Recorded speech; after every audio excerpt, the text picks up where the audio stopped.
ఇప్పుడు లేవియాకాండం 20వ అధ్యాయాన్ని మనం ధ్యానిద్దాం.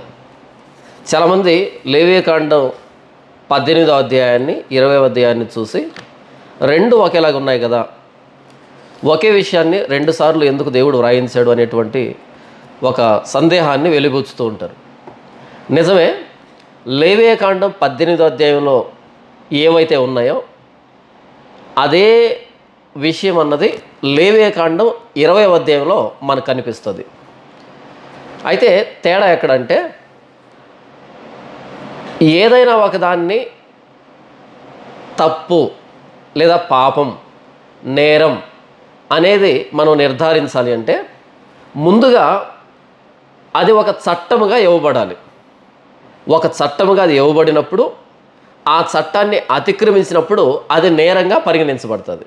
లేవియాకాండం 18వ అధ్యాయంలో దేవుడు మొదట ఇశ్రాయేలీలు ఎలా ప్రవర్తించకూడదు, లేదా ఐగుప్తీయులు కనానీయులు ఎలాంటి లైంగిక దుర్నీతులు బ్రతుకుతున్నారు అన్నదాన్ని ఒక చట్టముగా ఇచ్చాడు. ఇలా మీరు బ్రతకండి, ఐగుప్తీయులాగా బ్రతకండి, కనానీయులాగా బ్రతకండి, మీ లైంగిక నీతి నా మాటను ఆధారం చేసుకుని ఉండాలి తప్ప మీరు విడిచిపెట్టి వచ్చినటువంటి ఐగుప్తీయుల నడవడి చొప్పునో లేకపోతే మీరు వెళ్తున్నటువంటి కనానీయుల ఆచారం చొప్పున ఉండకూడదు అని మొదట లేవియాకాండం 18వ అధ్యాయంలో ఒక చట్టముగా ఇశ్రాయేలుకు ఇవ్వడం జరిగింది. అలా చట్టముగా ఇచ్చిన తర్వాత దానిని మీరినప్పుడు అది నేరముగా పరిగణించబడుతుంది, లేదా బైబిల్ పరిభాషలో పాపంగా పరిగణించబడుతుంది. ఆ పాపానికి శిక్ష ఏంటి, ఆ నేరానికి శిక్ష ఏంటి అన్నది 20వ అధ్యాయం. లేవియాకాండం 18వ అధ్యాయము, లేవియాకాండం 20వ అధ్యాయం రెండు చూడడానికి ఒకేలాగా ఉంటాయి. కాకపోతే 18వ అధ్యాయం అన్నది చట్టము, మీరు ఎలా ఉండకూడదు అనేదానికి, 20వ అధ్యాయము మీరు గనక ఈ చట్టాన్ని అతిక్రమిస్తే ఏ అతిక్రమానికి ఎలాంటి శిక్ష ఉంటుంది అనేటువంటి శిక్షా స్మృతి 20వ అధ్యాయం. సరే, మొదటి వచనం నుంచి నేను చదివి వినిపిస్తాను. మరియు యెహోవా మోషేకు ఇలాగ సెలవిచ్చును, నీవు ఇశ్రాయేలీలతో ఇట్లను, ఇశ్రాయేలీలలోనే కానీ ఇశ్రాయేలు ప్రజలు నివసించు పరదేశంలోనే కానీ ఒకడు ఏమాత్రమును తన సంతానమును మోలేకుకు ఇచ్చిన ఎడల వానికి మరణశిక్ష విధింపవలెను. మీ దేశ ప్రజలు రాళ్లతో వాన్ని కొట్టవలెను. ఆ మనుష్యుడు నా పరిశుద్ధ స్థలమును అపవిత్రపరిచి నా పరిశుద్ధ నామమును అపవిత్రపరచుటకు తన సంతానమును మోలేకుకు ఇచ్చెను కనుక నేను వానికి విరోధినై ప్రజల్లో నుండి వాన్ని కొట్టివేతును. మరియు ఆ మనుష్యుడు తన సంతానమును మోలేకుకు ఇచ్చుచుండగా మీ దేశ ప్రజలు వాన్ని చంపక చూచి చూడనట్లు తమ కన్నులు మూసుకుని ఎడల నేను వానికిని వాని కుటుంబమునకును విరోధనై వానిని మోలేకుతో వ్యభిచరించుటకు వాని తరిమి వ్యభిచారం చేయు వారందరినీ ప్రజల్లో నుండి కొట్టివేతును.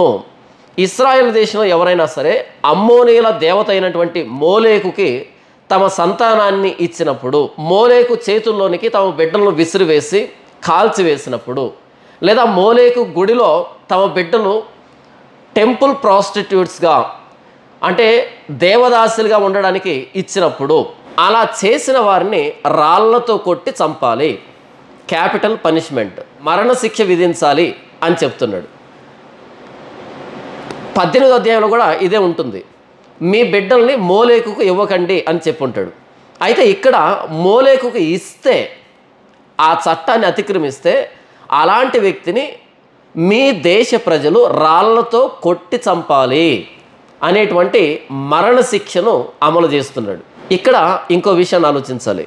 మరియు ఆ మనుషుడు తన సంతానమును మోలేకుకు ఇచ్చుచుండగా మీ దేశ ప్రజలు వాన్ని చంపక చూచి చూడనట్లు తమ కన్నులు మూసుకొని ఎడల నేను వానికిని వాని కుటుంబమునకును విరోధినై వానిని మోలేకుతో వ్యభిచరించుటకు వాని తరిమి వ్యభిచారం చేయి వారందరినీ ప్రజల్లో నుండి కొట్టివేతును. మొదట ఇశ్రాయేలులకి దేవుడు అవకాశాన్ని ఇస్తున్నాడు. ఎవడైతే మోలేకుకు తన సంతానాన్ని ఇస్తాడో అలాంటి వాడిని మిగిలినటువంటి ఇశ్రాయేలులందరూ రాళ్లతో కొట్టి చంపాలి. అయితే ఈ ఇశ్రాయేలీలు వాడిని చంపకుండా చూచి చూడనట్టుగా వ్యవహరిస్తే ఈ మోలేకుకు తమ సంతానాన్ని ఇచ్చినటువంటి ఈ వ్యక్తి కుటుంబాన్ని ఈ వ్యక్తిని చంపకుండా చూచిచున్నట్టుగా వ్యవహరించినటువంటి వీరిని ఇరువురిని నేను శిక్షిస్తాను, నేను కొట్టివేస్తాను అలాంటి వారిని అని దేవుడు ఇరువురిని శిక్షిస్తాను అని చెప్తున్నాడు. మొదట దేవుడు మన ఎదురుగా జరుగుతున్నటువంటి పాపాన్ని ఖండించమని మనకు అవకాశాన్ని ఇచ్చాడు. అయితే మనం చూచిచున్నట్టుగా వ్యవహరిస్తే ఆ పాపం చేసే వ్యక్తిని ప్లస్ దాన్ని చూచిచున్నట్టుగా వ్యవహరిస్తూ పరోక్షంగా సమ్మతిస్తున్నటువంటి మనల్ని ఇద్దరిని దేవుడు శిక్షిస్తాడు. ఒకవేళ వీళ్ళు కొట్టి చంపకపోయినా సరే దేవుడు ఖచ్చితంగా ఈ వ్యక్తిని శిక్షిస్తాడు. అయితే ఎందుకని ఇశ్రాయేలుల చేత ఈ వ్యక్తిని రాళ్లతో కొట్టి చంపిస్తున్నాడు అంటే, అలా రాళ్లతో కొడుతూ ఉన్నప్పుడు ఒకానొక రోజు వీళ్ళు గనక ఇలాంటి పని చేస్తే మిగిలిన వ్యక్తులు ఇలాగే ఈ వ్యక్తిని కూడా కొట్టి చంపుతారు అనేటువంటి విషయం వీళ్ళకి అనుభవపూర్వకంగా తెలియాలి, ప్రాక్టికల్గా నాలెడ్జ్ ఉండాలి. అందుకని వీళ్ళ చేతులతో కొట్టి చంపిస్తున్నాడు. అయితే మీరు గనక చూచిచున్నట్టుగా వ్యవహరిస్తే, ఈ వ్యక్తిని రాళ్లతో కొట్టకుండా చూచిచున్నట్టుగా వ్యవహరిస్తే ఈ వ్యక్తిని మిమ్మల్ని నేను శిక్షిస్తాను అని అంటున్నాడు దేవుడు. మనం తప్పు చేయకూడదు అన్నది ఎంత ప్రాముఖ్యమో తప్పు చేస్తున్న వాడిని అందరి ఎదుట బహిరంగంగా గద్దించడం కూడా అంతే ముఖ్యం. నేను తప్పు చేయటం లేదు కదా, వాడు తప్పు చేస్తున్నాడు కదా, కాబట్టి నాకెందుకు వచ్చింది, నేనెందుకు స్పందించాలి, ఎవడు పాపాన్ని వాడు పోతాడు అనేటట్టుగా మనం తలదిప్పుకునేదానికి లేదు. దేవుడు ఏమంటున్నాడు అంటే, ఇశ్రాయేలు దేశంలో ఒక పాపం జరుగుతున్నప్పుడు ఇశ్రాయేలులందరూ కలిసి ఆ పాపాన్ని వారి చేతులతో నిర్మూలించాలి, రాళ్లతో కూడా చంపడం ద్వారా. దీనినే కదా అపోస్తలుడైన పౌలు అంటాడు, ఖండించు, గద్దించు, బుద్ధి చెప్పు అని అంటాడు. ఖండించమని, గద్దించమని, బుద్ధి చెప్పమని అంటాడు. ఎవరి గురించి మాట్లాడుతూ? జనులు హితబోధను సహింపక దురద చెవులు గలవారై తమ స్వకీయ దురాశలకు అనుకూలమైన బోధకులను పోగు చేసుకున్నారు. వారు సత్యానికి చెవినీయకుండా కల్పనా కథల వైపు తిరుగుతున్నారు. కాబట్టి నీవు ఎల్లవేళలా వాక్యాన్ని ప్రకటించు, సమయమందును అసమయమందును ఖండించు, గద్దించు, బుద్ధి చెప్పు అని అపోస్తలుడైన పౌలు అంటాడు కదా. ఎవరు ఏ వాక్యాన్ని వింటే ఏం బోధిస్తే నాకెందుకు అని అనుకోవద్దు తిమోతి అంటాడు. అదే తిమోతి పత్రికలో తప్పు చేసిన వాడిని, పాపం చేసిన వాడిని అందరి ఎదుట గద్దించమని చెప్తాడు. పాపం చేసిన వాడిని రహస్యంగా కాదు, అందరి ఎదుట గద్దించమంటాడు, రహస్యంగా కాదు. ఎందుకు అంటే మిగిలిన వాళ్ళు కూడా భయపడేదానికి, ఇతరులు భయపడే నిమిత్తము పాపం చేసిన వాడిని అందరి ఎదుట గద్దించమంటాడు.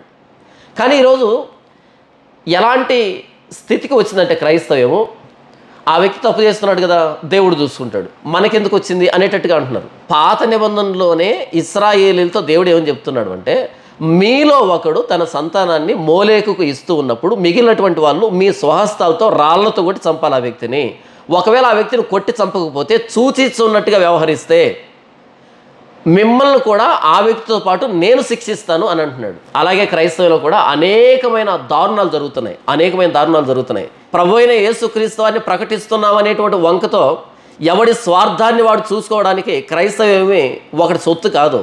బైబిల్ పట్టుకున్న ప్రతి ఒక్కడికి బాధ్యత ఉంది. బైబిల్కు వ్యతిరేకంగా ఎవడైనా ప్రవర్తిస్తూ ఉంటే ఆ వ్యక్తిని మిగిలిన వాళ్ళు రాళ్లతో కొట్టి చంపాలి. ఏది భౌతికమైన రాళ్ళు కాదు, సిద్ధాంతపరంగా ఆ వ్యక్తిని బహిష్కరించాలి. ఆ వ్యక్తి చేస్తున్న తప్పు అని అందరూ మూకుమ్మడిగా ఆ అబద్ధ సిద్ధాంతాన్ని తుడిచిపెట్టాలి క్రైస్తవంలో నుంచి. నేను చెప్తున్నాను, బైబిల్ చెప్తోంది. మరియు కర్ణపిశాచి గల వారితోనూ సోదెగాండ్రతోనూ వ్యభిచరించుటకు వారి తట్టు తిరుగువాడెవడో నేను వానికి విరోధనై ప్రజల్లో నుండి వాడిని కొట్టివేతును. కావున మిమ్మును మీరు పరిశుద్ధపరచుకొని పరిశుద్ధులై ఉండుడి.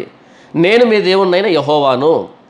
మీరు నా కట్టడలను ఆచరించి వాటిని అనుసరింపవలను. నేను మిమ్మల్ని పరిశుద్ధపరచు యెహోవాను. ఇక్కడ చూడండి, ఎవరైతే కర్ణపిశాచి గల వారితోనూ సోదిగాండ్రతోనూ వ్యభిచరించుటకు వారి తట్టు తిరిగితే గనక నేను వారిని కొట్టివేస్తాను అని చెప్తున్నాడు దేవుడు. ఎవడు తన తండ్రినైనను తన తల్లినైనను దూషించునో వానికి మరణశిక్ష విధించవలను. వాడు తన తండ్రినో తల్లినో దూషించను గనుక తన శిక్షకు తానే కారకుడు. ఎవడు తన తల్లిని కానీ తండ్రిని కానీ దూషిస్తాడో వానికి మరణశిక్ష విధించాలి, రాళ్లతో కూడా చంపాలి. ద్వితీయోపదేశకాండంలో రాళ్లతో కూడా చంపాలి అని ఉంటుంది. ఎందుకు అంటే మనం ఈ భూమి మీద ఉనికి కలిగి ఉన్నాము అంటే దేవుని తర్వాత మన తల్లిదండ్రులే కదా కారణం. దేవుని తరువాత మన తల్లిదండ్రులే కదా కారణం. భౌతికంగా వీళ్ళే కదా మనకు జన్మనిచ్చి, వీళ్ళే కదా మనల్ని పోషించి ఇంత పెద్దవాళ్ళగా చేసింది. మరి అలాంటి తల్లిని తండ్రిని దూషిస్తే ఇక ఇలాంటి వాడి వలన ఇంకెవరికి ఉపయోగం? సొంత తల్లిదండ్రులే దూషిస్తే వీడి వలన ఇంకెవరికి ఉపయోగం? కాబట్టి తల్లిదండ్రులను దూషిస్తే రాళ్ళతో కూడా చంపాలి అని చెప్తాడు దేవుడు. మనం 10 ఆజ్ఞలు చూస్తే మొదటి 4 ఆజ్ఞలు దేవుడికి సంబంధించినటువంటి ఆజ్ఞలు అవి, దేవుడికి సంబంధించిన ఆజ్ఞలు.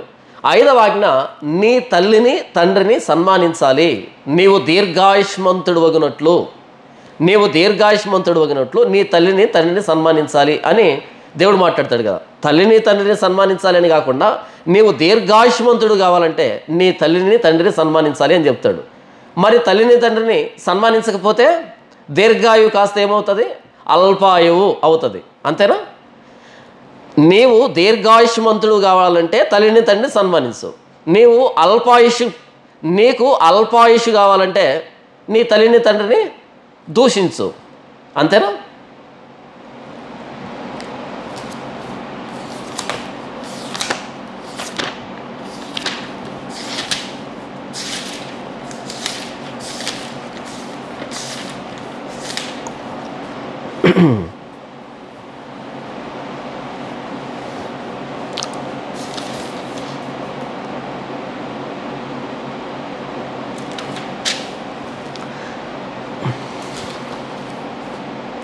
సామెతల గ్రంథం 30:17 ఇలాగ రాయబడింది, ఎవరైతే తల్లిని తండ్రిని దూషిస్తారో అలాంటి వారిని గురించి సామెతల గ్రంథం 30:17 ఒక మాట రాయబడింది, తండ్రిని అపహసించి తల్లి మాట విననొల్లని వాని కన్ను లోయ కాకులు పీకును, పక్షిరాజు పిల్లలు దానిని తినును.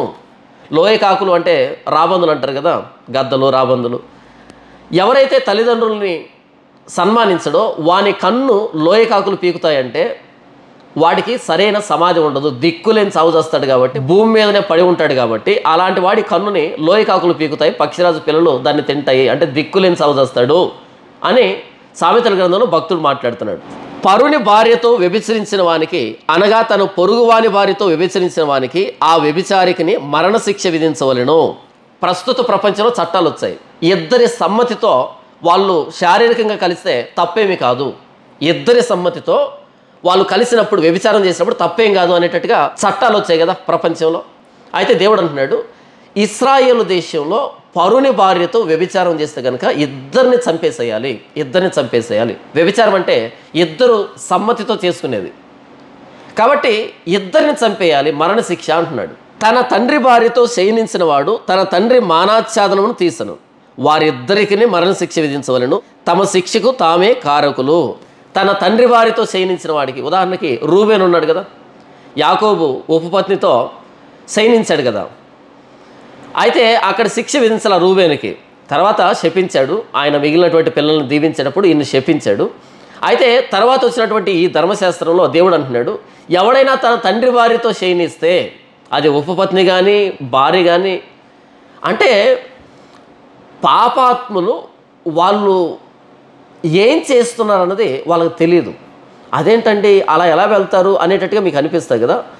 ఒక్కసారి దేవుడి యందు భయభక్తులు కోల్పోయిన వ్యక్తి వాడు ఎలా ప్రవర్తిస్తాడు అన్నది మనం చెప్పలేం, అంచనా వేయలేం. మీకు అర్థమయ్యేటట్టు చెప్తాను వినండి. ఒక డ్యామ్ ఉంది, ఆనకట్ట ఉంది, నిండుగా నీళ్ళున్నాయి. గేట్లు ఎత్తామనుకోండి, గేట్లో నుంచి నీళ్లు వెళ్తాయి, దాని ఛానల్లో దాని దారిలో అవి వెళ్తాయి.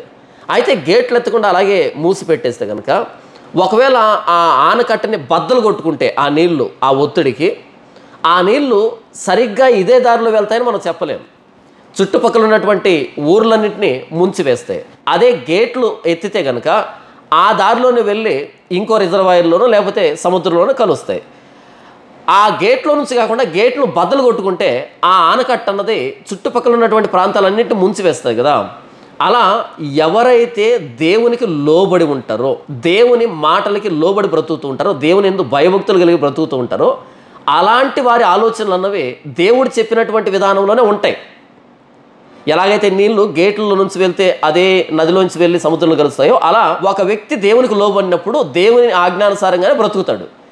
ఎప్పుడైతే ఒక వ్యక్తి దేవుని ఆజ్ఞలను ధిక్కరిస్తాడో, దేవుని యందు భయభక్తుల్ని కోల్పోతాడో, ఆ వ్యక్తి ప్రవర్తన మనం ఊహించలేం. వాడు ఎంత వికృతంగా మారతాడన్నది మనం అసలు అంచనా వేయలేం. అందుకని ఇక్కడ చెప్తున్నాడు, తన తండ్రి భార్యతో శయనించిన వానికి మరణశిక్ష విధించాలి.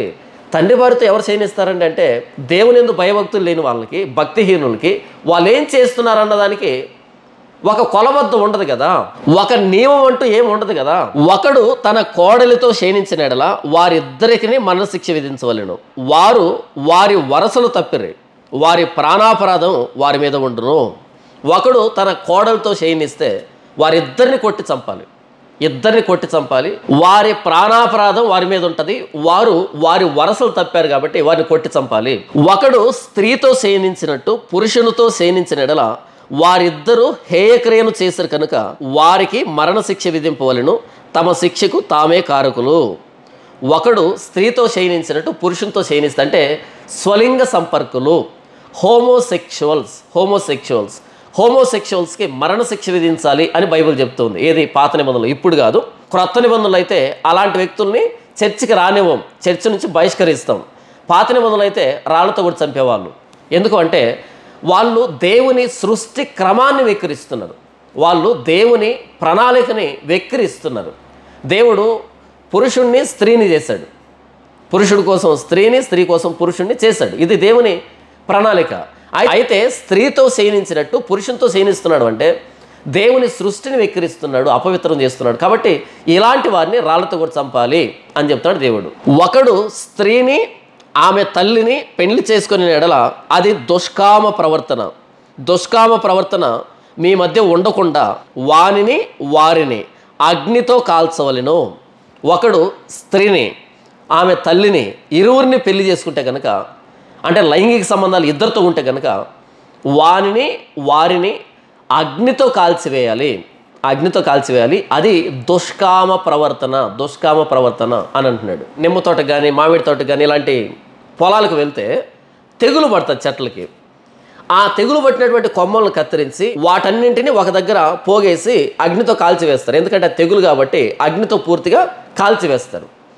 అలా ఇశ్రాయేలీయులైన మీ మధ్య స్త్రీని, ఆమె తల్లిని వివాహం చేసుకునేటువంటి, లైంగిక సంబంధాలు కలిగి ఉండేటువంటి ఇలాంటి వికృతమైన వ్యక్తులు ఉండకూడదు. వారిని తెగులుగా పరిగణించి వారిని కాల్చివేయండి. ఎలాగైతే పొలానికి తెగులు పట్టినప్పుడు కాల్చివేస్తారో అలా కాల్చివేయండి అంటున్నాడు. జంతు శయనం చేయవానికి మరణశిక్ష విధింపవలెను, ఆ జంతువును చంపవలెను. జంతు శయనం అంటే బీస్టియాలిటీ, జంతువులతో శయనించే వ్యక్తిని చంపివేయాలి, ఆ జంతువును కూడా చంపివేయాలి. స్త్రీ తన్ను జంతువు పొందినట్లు దాన్ని సమీపించిన ఎడల ఆ స్త్రీకిని ఆ జంతువుకును మరణమే విధి, ఆమెను దానిని చంపవలెను, తమ శిక్షకు తామే కారకులు. ఒకడు తన సహోదరిని, అనగా తన తండ్రి కుమార్తెనే కానీ తన తల్లి కుమార్తెనే కానీ చేర్చుకొని ఆమె దిశములను వాడును, వాని దిశములను ఆమెయు చూచిన ఎడల అది దొరనురాగము, వారికిని తమ జనులు ఎదుట మరణశిక్ష విధింపవలెను. వాడు తన సహోదరి మానాచ్ఛాదనమును తీసను, తన దోష శిక్షను తాను భరించును. ఒకడు తన సహోదరిని, అంటే తన తండ్రికి పుట్టినటువంటి లేదా మారు తల్లికి పుట్టినటువంటి సహోదరి వరుస అయ్యేటువంటి స్త్రీతో శయనిస్తే గనక, వారిద్దరూ సమ్మతితో శయనిస్తే ఇద్దరిని చంపివేయాలి, మరణశిక్ష విధించాలి. అది దొరనురాగము. అలాంటి వారిని బ్రతకనివ్వకూడదు, వారిని చంపివేయాలి, మరణశిక్ష అని చెప్తున్నాడు. కడగా ఉన్న స్త్రీతో శయనించి ఆమె మానాచ్ఛాదనమును తీసినవాడు ఆమె రక్తధారాచ్ఛాదనమును తీసను, ఆమె తన రక్తధారాచ్ఛాదనమును తీసివేసను, వారి ప్రజల్లో నుండి వారిద్దరిని కొట్టివేయవలెను. స్త్రీ కడగా ఉన్నప్పుడు ఆమెను సమీపించకూడదు, అలా సమీపించినప్పుడు తాను కూడా సమ్మతిస్తే ఇద్దరిని రాళ్లతో కొట్టి చంపాలి, మరణశిక్ష విధించాలి అని చెప్తున్నాడు. నీ తల్లి సహోదరి మానాచ్ఛాదమునే కానీ నీ తండ్రి సహోదరి మానాచ్ఛాదమునే కానీ తీయకూడదు. తీసినవాడు తన రక్త సంబంధి యొక్క మానాచ్ఛాదనము తీసను, వారు తమ దోష శిక్షను భరించెదరు. ఇందులో వివరించేది ఏమీ లేదు కదా. తర్వాత పినతల్లితోనే కానీ పెత్తల్లితోనే కానీ శయనించిన వాడు తన తల్లిదండ్రుల సహోదరుల మానాచ్ఛాదనమును తీసను, వారు తమ పాప శిక్షను భరించెదరు, సంతానహీనులై మరణమగుదురు. చాలా జాగ్రత్త వినండి. ఇక్కడ పినతల్లితోనే కానీ పెత్తల్లితోనే కానీ శయనించిన వాడు తన తల్లిదండ్రుల సహోదరుల మానాచ్ఛాదనమును తీసను, వారు తమ పాప శిక్షను భరించెదరు, సంతానహీనులై మరణమగుదురు. ఒకవేళ ఇలాంటి వాళ్ళు కనిపిస్తే మీరు మరణశిక్ష విధించాలి. ఒకవేళ మీరు మరణశిక్ష విధించకపోతే నేను శిక్ష విధిస్తాను, వాళ్ళు సంతానహీనులుగా చనిపోతారు. జాగ్రత్తగా వినండి. పాపం విషయమై మిగిలిన వాళ్ళు స్పందించి వాళ్ళని చంపితే సరే, లేకపోతే దేవుడు శిక్షిస్తాడు. పాపానికి జీతం అయితే ఖచ్చితంగా దేవుడు ఇస్తాడు. అది వీళ్ళు రాళ్ళతో కొట్టి చంపడం అయినా కావచ్చు, వీళ్ళు కొట్టకపోతే దేవుడే ఈ వ్యక్తి మీద శిక్ష రప్పిస్తాడు. ఇక్కడేం చెప్తున్నాడు, అలాంటి వారు సంతానహీనులుగా చచ్చిపోతారు. సంతానహీనులుగా చచ్చిపోతారు అంటే సంతానహీనులైన ప్రతి ఒక్కరు పాపంలో ఉన్నారని నేను చెప్పటం లే. ఎవరైతే పాపం చేస్తారో అలాంటి వారిని సంతానహీనులుగా చేస్తాను అని ఇక్కడ చెప్తున్నాడు. మనం పాపం చేయకుండా సంతానహీనులుగా ఉండడం అన్నది పాపానికి గుర్తు కాదు. పాపం చేసినప్పుడు చాలా సందర్భాల్లో సంతానహీనులుగా దేవుడు శిక్షిస్తాడు. దేవుని శిక్ష, పాపానికి శిక్ష అయితే తప్పనిసరి. అది మనుషుల ద్వారా రావచ్చు, లేదా దేవుడే డైరెక్ట్గా శిక్షణ ఇవ్వచ్చు. పాపం అయితే శిక్షించబడకుండా తప్పించుకునే అవకాశమే లేదు. ఒకడు తన సహోదరుని భార్యను చేర్చుకునే యెడల అది హేయము. వాడు తన సహోదరుని మానాచ్ఛాదనమును తీసెను, వారు సంతానహీనులై ఉందురు. తన సహోదరుని భార్యతో వ్యభిచారం చేస్తే అలాంటి వాడు సంతానహీనుడిగా, అంటే తన వంశం అన్నది ఇక కొనసాగకుండా నిలిచిపోతుంది, సంతానహీనులై ఉంటారు అని చెప్తున్నాడు. వ్యభిచారం చేసేటప్పుడు సుఖమే, కానీ దాని పర్యవసానాలు కొట్టి చంపడము, లేకపోతే సంతానహీనులో, లేకపోతే సుఖ వ్యాధులు, లేకపోతే మానసికంగా పిచ్చోళ్ళై తిరగడము. పాపానికి శిక్ష తప్పనిసరి. దాని రూపం మారచ్చు, కానీ శిక్ష అయితే తప్పనిసరి, ఖచ్చితంగా వచ్చే తీరుతుంది. ఈ 21వ వచనం వరకు 18వ అధ్యాయంలో చెప్పినటువంటి ఆయా విషయాలను మీరినప్పుడు ఎలాంటి శిక్ష విధించాలి అనేటువంటి విషయం చెప్పాడు కదా. ఇక మీదటి నుంచి ఇశ్రాయేలీలతో మీరు నా కట్టడలను ఆచరించాలి అని చెప్తున్నాడు. ఎందుకంటే ఎప్పుడైతే మనం దేవుని ఆజ్ఞల ప్రకారం బ్రతుకుతామో మనం పాపం చేసేదానికి అవకాశం చాలా తక్కువ ఉంటుంది. దేవునికి భయపడిన వాడు పాపం చేయలేడు. దేవుని మాటను గౌరవించేవాడు పాపం చేయలేడు. ఎవడైతే దేవుని యందు భయభక్తులు కలిగి ఉండడో అలాంటి వాడు ఎన్ని రకాల పాపాలు చేస్తాడో ఇక వాడికి హద్దు ఆపు ఉండదు. మనం పాపం చేయకుండా ఉండడానికి మనల్ని నియంత్రించేది ఏంటి అంటే దేవుని మాట. దేవుని మాటకు భయపడడం, దేవుని మాటను గౌరవించడమే మనం పాపం చేయకుండా ఉండడానికి మనకు సహాయపడుతుంది. కాబట్టి 22వ వచనం నుంచి మీరు ఈ పైన చెప్పినటువంటి పాపాల్లో పాలిభాగస్సులో ఉండకూడదు అనుకుంటే, ఆ పాపాలు చేయడం ఎందుకు, చావడం ఎందుకు అని అనుకుంటే కనుక ఆ పాపాలు చేయకుండా నియంత్రించే మార్గం ఏంటంటే నా మాటకు లోబడి బ్రతకడమే అని 22వ వచనం నుంచి ఇశ్రాయేలుతో దేవుడు మాట్లాడుతున్నాడు. కాబట్టి మీరు నివసించినట్లు నేను ఏ దేశమునకు మిమ్మును తీసుకుని పోవచ్చున్నానో ఆ దేశం మిమ్మును కక్కివేయకుండానట్లు మీరు నా కట్టడలన్నింటినీ నా విధులన్నింటినీ అనుసరించి నడుచుకొనవలెను. నేను మీ ఎదుటి నుండి వెళ్ళగొట్టుతున్న జనముల ఆచారములను బట్టి నడుచుకొనకూడదు. వారు అట్టి క్రియలన్నీ చేసే కనుక నేను వారి యందు అసహ్యపడుతుని. నేను మీతో చెప్పిన మాట ఇదే, మీరు వారి భూమిని స్వాస్థ్యముగా పొందుదురు. అది అనగా పాలు తేనెలు ప్రవహించు ఆ దేశము మీకు స్వాస్థ్యముగా ఉండునట్లు దానిని మీకు ఇచ్చేదను. జనుల్లో నుండి మిమ్మల్ని వేరుపరిచిన మీ దేవుడినైన యెహోవాను నేనే. కావున మీరు పవిత్ర జంతువులకును అపవిత్ర జంతువులకును, పవిత్ర పక్షులకును అపవిత్ర పక్షులకును విభజన చేయవలెను. అపవిత్రమైనదని నేను మీకు వేరు చేసిన ఏ జంతువు వలనే కానీ, ఏ పక్షి వలనే కానీ, నేల మీద ప్రాకు దేని వలనే కానీ మిమ్మును మీరు అపవిత్రపరచుకొనకూడదు. మీరు నాకు పరిశుద్ధులై ఉండవలెను. యెహోవాను నేను పరిశుద్ధుడను. మీరు నా వారై ఉండునట్లు అన్యజనుల్లో నుండి మిమ్మును వేరుపరిచితిని. పురుషుని ఎందేమి, స్త్రీ ఎందేమి, కర్ణపిశాచి అయినను సోది అయినను ఉండిన ఎడల వారికి మరణశిక్ష విధించవలెను. వారిని రాళ్లతో కొట్టవలెను. తమ శిక్షకు తామే కారకులు. ఇంతవరకు దేవుడు ఏం చెప్పాడు అంటే 18వ అధ్యాయంలో చెప్పినటువంటి ఇవి చేయకూడదని చెప్పినటువంటి ఆ ఆజ్ఞలను అతిక్రమించినప్పుడు వారికి ఎలాంటి శిక్షలు విధించాలి అని చెబుతున్నాడు. మనం ప్రారంభం నుంచి ఇంతవరకు కూడా ప్రతి సందర్భంలో వారిని రాళ్లతో కూడా చంపాలి, వారిని కాల్చి చంపాలి, వారికి మరణశిక్ష విధించాలి అని కఠినమైనటువంటి శిక్ష విధించాడు కదా. మన సమాజంలో విచ్చలవిడిగా వ్యభిచారం జరుగుతుంది కదా, విచ్చలవిడిగా వ్యభిచారం జరుగుతుంది. కానీ దేవుడు దాన్ని ఎంత తీవ్రంగా పరిగణిస్తున్నాడు అంటే రాళ్లతో కొట్టి చంపాలి, కాల్చి చంపాలి, మరణశిక్ష విధించాలి. ఇప్పుడు 2024లో మనం ఇంత చిన్నదానికి కొట్టి చంపాలనా, ఇంత చిన్నదానికి మరణశిక్ష విధించాలనా అనేటట్టుగా అనిపిస్తుంది కదా. అంటే చూడండి, దేవుని ఆలోచనకి మనం ఎంత దూరంగా ఉన్నామో. మన కోర్టులు ఒక వ్యక్తికి మరణశిక్ష విధించాయి అంటే వాడు ఎంత పెద్ద క్రిమినల్ అంటే మరణశిక్ష విధిస్తారు.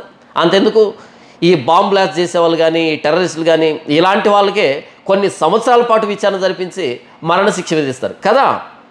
కానీ దేవుడు తన పొరుగువాని వారితో వ్యభిచారం చేస్తే మరణశిక్ష అనేస్తున్నాడు. కర్ణపిశాచి కలిగినటువంటి స్త్రీ ఉంటే కర్ణపిశాచి దగ్గరికి వెళ్తే సోది చెబితే మరణశిక్ష అని ఇస్తున్నాడు. విగ్రహారాధన చేస్తే మరణశిక్ష అంటున్నాడు. అంటే దేవుడు ఒక పాపాన్ని చూసేటువంటి కోణము, మనం చూసేటువంటి కోణం ఎంత తేడా కదా. మరణశిక్ష అన్నది చిన్నది కాదు, మరణశిక్ష అన్నది చిన్నది కాదు. కానీ వ్యభిచారానికి మరణశిక్ష అంటున్నాడు అంటే దేవుడు వ్యభిచారాన్ని ఎంత అసహించుకుంటున్నాడు అన్నది మనకు అర్థం కావాలి. మన సమాజం ఇద్దరు సమ్మతితో వ్యభిచారం చేసుకోవచ్చు, తప్పేమీ లేదు అని చట్టాలు రావచ్చు. మన ఫ్రెండ్స్లో కానీ, బంధువుల్లో కానీ, మన సమాజంలో కానీ విచ్చలవిడిగా వ్యభిచారం జరగవచ్చు. ప్రేమ పేరుతోనో, డేటింగ్ పేరుతోనో, లివింగ్ టుగెదర్ పేరుతోనో జరగవచ్చు వ్యభిచారం. కానీ బైబిల్ పట్టుకున్నటువంటి మనకు దేవుడు వ్యభిచారాన్ని ఎంత అసహించుకుంటున్నాడో మనకు అర్థం కావాలి. బయట వాళ్ళకి దేవుని వాక్యం తెలియదు, దేవుని ఆలోచన తెలియదు, దేవుని ప్రణాళిక తెలియదు. కానీ మన చేతిలో బైబిల్ ఉంది కదా. కాబట్టి దేవుడు వ్యభిచారాన్ని ఎంత అసహించుకుంటున్నాడు అంటే మరణశిక్ష, రాళ్లతో కొట్టి చంపాలి. ఒక్కసారి ఊహించండి. వ్యభిచారం చేస్తే మరణశిక్ష అంటే మనం గనక పాత నిబంధన కాలంలో ఉంటే మనం ఇంతవరకు వచ్చిండే వాళ్ళమా? కొత్త నిబంధనలో ప్రభువైన యేసుక్రీస్తు వారి దగ్గరికి వ్యభిచారమందు పట్టబడిన స్త్రీని తీసుకుని వచ్చారు. వ్యభిచారమందు పట్టబడిన స్త్రీని తీసుకుని వచ్చి నిలవబెట్టారు. ధర్మశాస్త్రంలో ఇలాంటి వారిని రాళ్లతో కొట్టమని ఉంది, మరి నీవేం చెప్తావని యేసుప్రభుని అడిగినప్పుడు యేసుప్రభు మీలో పాపం చేయనివాడు మొదట ఆమె మీద రాయి వేయండి అన్నాడు. అంటే అందరూ వ్యభిచారులే అని చెప్పాడు ఆయన. అక్కడ ఆవిడ మీద రాయి వేయతగిన వాడు ఏకైక వ్యక్తి యేసుప్రభువే. కానీ యేసుప్రభు రాయి వేయకపోగా అమ్మా ఇక మీదట పాపం చేయొద్దు, సిన్ నో మోర్ అని అన్నాడు. ధర్మశాస్త్రం పాపం చేసిన వారిని సంస్కరించాలి అని అనుకోదు. మరొకసారి, ధర్మశాస్త్రం పాపం చేసిన వారిని సంస్కరించాలి, వారికి రెండవ అవకాశాన్ని ఇవ్వాలి అని అనుకోదు. ధర్మశాస్త్రం ఎంతసేపు ఉన్నా సరే పాపం చేసిన వాడిని చంపివేయాలి అని మాత్రమే చూస్తుంది. అయితే ప్రభువైన యేసుక్రీస్తు వారు అన్ని విధాలా చెడిపోయినటువంటి పాపాత్ములైనటువంటి మన స్థానంలో, మన పక్షాన ప్రభువైన యేసుక్రీస్తు వారు శిలువలో ప్రాణం పెట్టడం ద్వారా మనకి రెండవ అవకాశాన్ని ఇస్తున్నాడు. ధర్మశాస్త్రం పాపం చేసిన వాడిని సంస్కరించదు, వాడిని కొట్టి చంపాలి అంతే, వాడిని శిక్షించాలి అంతే, వాడికి రెండవ అవకాశాన్ని ఇవ్వదు. కానీ ప్రభువైన యేసుక్రీస్తు వారు రెండవ అవకాశాన్ని ఇస్తున్నాడు. వ్యభిచారమందు పట్టబడిన స్త్రీ ఆయన ఎదుటకు తీసుకుని రాబడినప్పుడు అమ్మా ఇక మీదట పాపం చేయొద్దు అన్నాడు, రెండవ అవకాశాన్ని ఇచ్చాడు. అయితే మన విషయంలో ప్రభువైన యేసుక్రీస్తు వారు మన పక్షాన మనం చేసిన పాపాలకి ఆయన శిలువలో ప్రాణం పెట్టాడు. ఈ 20వ అధ్యాయంలో వ్యభిచారం చేసిన వాళ్ళని రాళ్ళతో కూడా చంపాలి, మరణ శిక్ష విధించాలి అని, ప్రాణం పోవాల్సిందే అని దేవుడు శిక్ష విధించాడు కదా. ప్రభువైన యేసుక్రీస్తు వారు శిలువలో ఎందుకు చనిపోవాల్సి వచ్చింది? ఆయన ఏమైనా వ్యభిచారం చేశాడా? ఆయన ఏమైనా ఈ ధర్మశాస్త్రంలో చెప్పినటువంటి పాపాలు ఏమైనా చేశాడా? చేయలేదు కదా.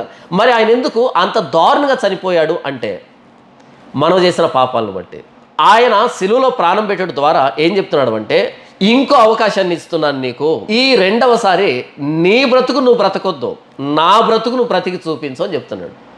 ఈ రెండవ జీవితంలో నా బ్రతుకును బ్రతుకు, నా స్వరూపానికి ఎదుగు, నేను నీ స్థానాన్ని తీసుకొని శిలువ ప్రాణం పెట్టాను, నీవు నా స్థానాన్ని తీసుకొని నాలాగా బ్రతుకొని రెండవ అవకాశాన్ని ఇస్తున్నాడు మనందరికీ. కానీ ధర్మశాస్త్రం రెండవ అవకాశాన్ని ఇవ్వదు, పాపం చేస్తే చంపివేయాలంతే. ఎందుకని దేవుడు ఇలాంటి కఠినమైన ఆజ్ఞలు ఇచ్చాడు ఇశ్రాయేలు కంటే? ఇశ్రాయేలు దేశాన్ని దేవుడు పరిశుద్ధంగా ఉండాలి అని అనుకుంటున్నాడు.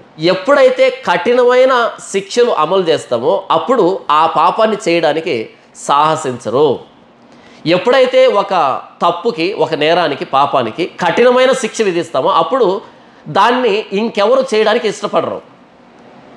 కనుక దేవుడు వ్యభిచారం లేనటువంటి దేశముగా ఇశ్రాయేలు దేశాన్ని ఉంచడానికి, ఎందుకంటే వీళ్ళు బయలుదేరి వచ్చినటువంటి ఐగుప్తు దేశం అంతా వ్యభిచారమే, ఎందుకంటే వీళ్ళు స్వతంత్రించుకునబోతున్నటువంటి కనాను దేశం అంతా వ్యభిచారమే. కాబట్టి ఈ ఇశ్రాయేలు మధ్య ఇలాంటి లక్షణాలు లేకుండా ఉండాలి అంటే వ్యభిచారాన్ని కఠినంగా శిక్షించాలి. కాబట్టి ఇంకెవరు కూడా వ్యభిచారం చేయకుండా ఉంటారు. అలా ఇశ్రాయేలు దేశం అన్నది పరిశుద్ధంగా ఉండాలి, వ్యభిచార రహిత దేశంగా ఉండాలి, పవిత్రమైన దేశంగా ఉండాలి, దేవుని సొత్తైన ప్రజలు, దేవుని స్వకీయ సంపాద్యము, యాజక రూపమైనటువంటి రాజ్యము, దేవుని ప్రజలు అంటే దేశంలో వ్యభిచారం జరగకూడదు కదా, దేశంలో విగ్రహారాధన ఉండకూడదు కదా, దేశంలో దేవుణ్ణి అగౌరవపరిచేటువంటి హేయమైన క్రియలు జరగకూడదు కదా. అప్పుడే కదా తమను విమోచించినటువంటి దేవునికి మహిమ ఘనత వస్తుంది. దేవుడు ఎందుకని వ్యభిచారాన్ని రాళ్లతో కూడా చంపాలి, మరణశిక్ష విధించాలి అని చెప్తున్నాడు అంటే, పాపానికి చిన్న శిక్ష విధిస్తే ఇంకొకటి పాపం చేస్తాడు, పాపానికి చిన్న శిక్ష విధిస్తే ఇంకొకటి పాపం చేస్తాడు. కనుక పాపానికి పెద్ద శిక్ష విధిస్తే ఒకడు ఇద్దరు పోవచ్చు, కానీ మిగిలిన వాళ్ళు ఆ పాపాన్ని చేయడానికి సాహసించరు. ఇక్కడ దేవుడు మరణశిక్ష విధించండి, మరణశిక్ష విధించండి, రాళ్ళతో కూడా చంపండి, అగ్నితో కాల్చి చంపండి అని అంటున్నాడు కదా. అంటే చంపడం కాదు ఆయన కావాల్సిందే, చంపడం కాదు ఆయన కావాల్సిందే. ఈ వ్యభిచారం అన్నది నాకు ఎంత అసహ్యమో అని చెప్తున్నాడు ఆయన. ఎంత అసహ్యం, అలాంటి వారిని చంపేంత అసహ్యం ఆయనకి. కాబట్టి మీరు ఈ వ్యభిచారాన్ని చేయకండి అని చెప్తున్నాడు. వాళ్ళని చంపండి అని శిక్షను అమలు చేసినప్పుడు దేవుడు, బుద్ధున్నవాడు ఎవరైనా సరే మరలా సాహసించి వ్యభిచారం చేస్తాడా? మీకు అర్థమయ్యేటట్టు చెప్తాను. ఎవరైనా మాస్క్ వేసుకోకపోతే 500 ఫైన్ అన్నాం అనుకో, అంటే అందరి దగ్గర 500 వసూలు చేయాలి అన్నది కాదు ఉద్దేశం. ఇక్కడ మాస్క్ ఖచ్చితంగా పెట్టుకోండి అని మాస్క్ యొక్క ప్రాధాన్యతను చెబుతున్నారు. 10 రూపాయలు మాస్క్ పెట్టుకోకపోతే 500 ఫైన్ అంటే బుద్ధున్నవాడు ఎవడైనా పెట్టుకోకుండా ఉండగలడా? 500 ఫైన్ అనేది మాస్క్ పెట్టుకోమని ప్రోత్సహిస్తుంది తప్ప అందరి దగ్గర 500 వసూలు చేయాలి అనేటువంటి ఆలోచన అందులో లేదు. అలాగే వ్యభిచారం చేసిన వారిని కొట్టి చంపండి, రాళ్ళతో కొట్టి చంపండి, అగ్నితో కాల్చండి, మరణశిక్ష విధించండి అని చెప్పడం ద్వారా వ్యభిచారం చేయకండి అని చెప్తున్నాడు. అంతేగాని అందరి ప్రాణాలు తీసివేస్తాను అని కాదు. లేవియకాండం 20వ అధ్యాయంలో వ్యభిచారం చేసిన వాడు కానీ, విగ్రహారాధికుడు కానీ, కర్ణపిశాచు దగ్గరికి వెళ్ళిన వాడు కానీ ఇలాంటి వాళ్ళని కొట్టి చంపాలి, మరణశిక్ష విధించాలి అని చెప్పాడు కదా దేవుడు. ఆ దేవుడు ఇప్పుడు మారిపోయాడా? ఆ దేవుడు ఇప్పుడు మారిపోయాడా? అక్కడ వ్యభిచారాన్ని ఎంత అసహించుకున్నాడో, ఎంత కఠిన దృష్టితో చూశాడో, ఆ దేవుడు ఇప్పుడు ఏమైనా మారిపోయాడా? లేదు. ఆయన నిన్న, నేడు, రేపు ఏకరీతిగా ఉండే దేవుడు కదా. భూత, వర్తమాన, భవిష్యత్ కాలాల్లో ఉండేటువంటి దేవుడు కదా. ఆయన ఏకరీతిగా ఉండే దేవుడు కదా. పాత నిబంధనలో పాపం చేసిన వారిని శిక్షించాడు. క్రొత్త నిబంధనలో పాపం చేసిన వారి స్థానంలో ప్రభువైన యేసుక్రీస్తు వారిని బలిగావించాడు.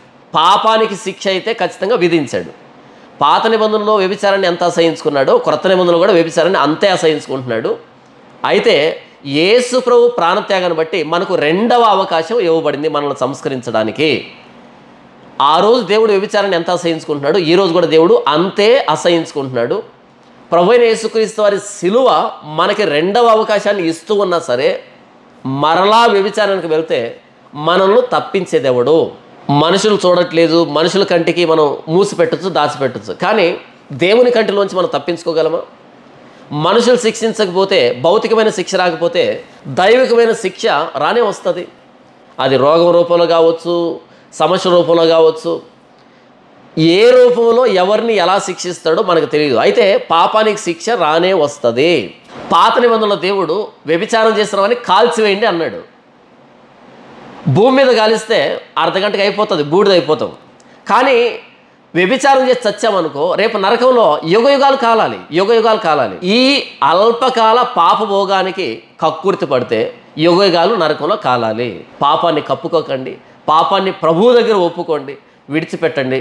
ప్రభువు క్షమాపణని మనం పొందుకుంటాం. లేకపోతే యుగయుగాలు నరకంలో కాలాలి. పాత నిబంధనలో దేవుడు వ్యభిచారం చేసేవారిని కాల్చేయమన్నాడు. అది దేవుని దృష్టి వ్యభిచారం పట్ల. పాత నిబంధనలో వ్యభిచారం చేసిన వారిని రాళ్ళతో కొట్టి చంపమని, మరణశిక్ష విధించమని, అగ్నితో కాల్చేయమని ఇలా దేవుడు చెప్పాడు కదా ఇశ్రాయేలీయులతో.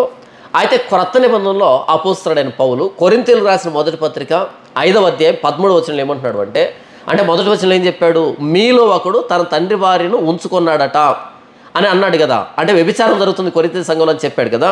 13వ వచనంలో పౌలు ఏమంటున్నాడు అంటే అలాంటి వాడిని సంఘంలో నుంచి వెలివేయండి అని చెప్తున్నాడు. ఎవరైతే వ్యభిచారం చేస్తున్నారో సంఘంలో అలాంటి వారిని సంఘంలో నుంచి వెలివేయండి అని అంటున్నాడు. పాత నిబంధనలో అయితే రాళ్ళతో కూడా చంపని చెప్పాడు దేవుడు. క్రొత్త నిబంధనలో పౌలు ఏమంటున్నాడు అంటే అలాంటి వారిని సంఘంలోంచి వెలివేయండి. అలా వెలివేసినప్పుడు వాళ్ళకు మనం 2 అవకాశాలు ఇస్తున్నాం. ఒకటి, వాళ్ళు మరలా మారు మనసు పొంది పాపాన్ని విడిచిపెట్టి సంఘంలో కలుసుకోవడానికి అవకాశం ఇస్తున్నాం. లేకపోతే వాళ్ళు మరింత భ్రష్టులుగా, సంఘానికి బయట భ్రష్టులుగా సాతానుకు మనం అప్పగిస్తున్న వారిని. ఎవరైతే వ్యభిచారం చేస్తున్నారో అలాంటి వారిని సంఘంలో ఉంచకుండా సంఘం నుంచి బహిష్కరించమని అపోస్తలుడైన పౌలు చెప్తున్నాడు. పాత నిబంధనలో అయితే రాళ్ళతో కూడా చంపని, కొత్త నిబంధనలో సంఘం నుంచి బహిష్కరించండి అని క్రొత్త నిబంధన చెప్తూ ఉంది. ఎందుకు అంటే వ్యభిచారం అన్నది అంటువ్యాధి. ఎందుకు అంటే వ్యభిచారం అన్నది అంటువ్యాధి. సంఘంలో ఉండి వ్యభిచారం చేస్తూ ఉంటే అది అంటువ్యాధి, పక్క వ్యక్తులు కూడా నేర్చుకుంటారు. కాబట్టి పౌలు అంటున్నాడు అలాంటి వారిని సంఘంలోంచి వెలివేయండి. కానీ ఈరోజు సంఘాల్లో వ్యభిచారం చేస్తున్న వారిని ఏమాత్రం నొప్పించకుండా వారికి కథలు చెప్పి, వారికి జోకులు చెప్పి, వారిని నవ్విస్తూ కవ్విస్తూ, ఎందుకంటే వాళ్ళు కానుకిస్తున్నారు అని, పులిసిన పిండి కొంచెమైనా సరే అది ముద్దంతటిని పులి చేస్తారు. ఇది వ్యభిచారాన్ని గురించి చెప్పినటువంటి మాట. మీలో ఒకడు తన తండ్రి భార్యను ఉంచుకున్నాడట అని మాట్లాడుతూ, పులిసిన పిండి కొంచెమైనా సరే ముద్దంతటిని పులి చేస్తుంది. కాబట్టి అలాంటి వాడిని సంఘంలోంచి వెలివేయండి. ఈరోజు సంఘాల్లో ఎంతమంది వ్యభిచారం చేసేవాళ్ళు చాలా సుఖంగా హాయిగా ఉన్నారు. అలాంటి వారందరినీ వెలివేయాలి. అలాంటి వారి వల్ల మిగిలినటువంటి సంఘస్థులు కూడా వ్యభిచారం నేర్చుకుంటారు. వ్యభిచారం అన్నది అంటువ్యాధి, కరోనా కంటే అంటువ్యాధి. కరోనా వస్తే చస్తాం, కానీ వ్యభిచారాన్ని కనుక అంటించుకుంటే నరకానికి వెళ్తాం. కరోనాతో వస్తే నరకమే వెళ్ళం, కానీ వ్యభిచారం నేర్చుకొని వ్యభిచారంలో వస్తే కనుక నరకానికి వెళ్తాము. కాబట్టి ఎవరైతే సంఘంలో వ్యభిచారం చేస్తున్నారో వారికి చెప్పాలి, వినకపోతే వారిని సంఘంలోంచి వెలివేయాలి. ఇంకా మరణం రాకముందే, బ్రతికుండగానే ఇప్పుడే ప్రభువైన యేసుక్రీస్తు వారిని క్షమాపణ అడుగు. నీ లైంగిక దుర్నీతితో కూడిన పాపాలను విడిచిపెట్టు, ప్రభువైన యేసుక్రీస్తు వారి పాదాల దగ్గరికి రా, ఆయన నిన్ను క్షమిస్తాడు. లేకపోతే యుగయుగాలు నరకంలో కాలాలి. మనం చేసినటువంటి పాపాన్ని బట్టి అల్పకాల పాపభోగానికి యుగయుగాలు నరకంలో కాలాలి.